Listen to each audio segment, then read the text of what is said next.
I was speaking at a Christmas conference. In fact, I'd spoken 2 or 3 times. I got to our conference and was speaking the last night. There were about 600 kids there. And I was very tired and was sort of on autopilot and just giving the talk that I was supposed to give.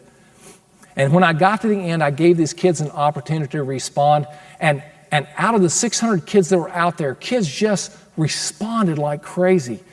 I stood there and looked out at those kids and that sea of kids across that room, and I caught the eye of my 14-year-old son, Jonathan, and something inside of me broke. And I just began to weep to the point where I could hardly bring myself back under control. And when I did finally get myself back together, I looked out at those kids and just coming straight out of my heart, I said, please forgive me and my generation for leaving you and your generation the lousiest legacy in American history. But I want you to know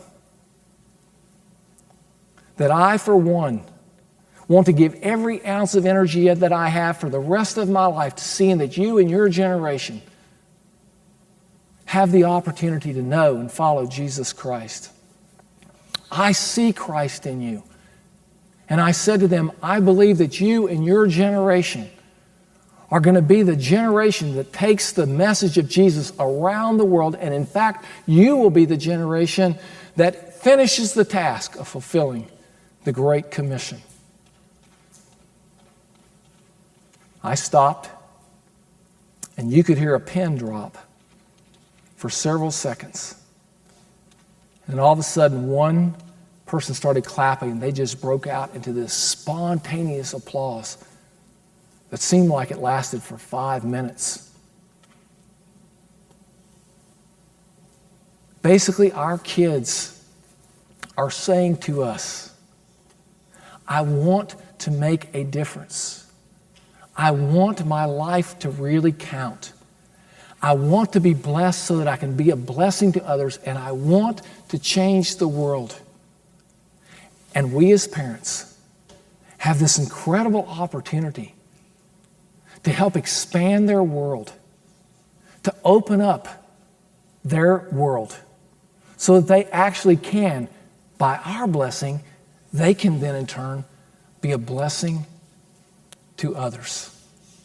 And really to do what I challenged them to do that night, and that is to finish the task of fulfilling the Great Commission. All these other things play into getting to that point. But ultimately, in the end, we're not American dreamers. We're kingdom dreamers. And you're a kingdom dreamer. There's nothing you want more than for your kids to passionately love and follow Jesus, and then to give their lives to make a difference for God's kingdom.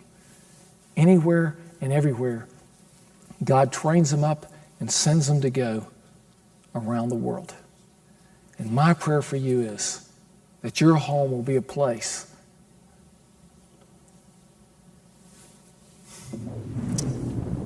that produces that kind of kids.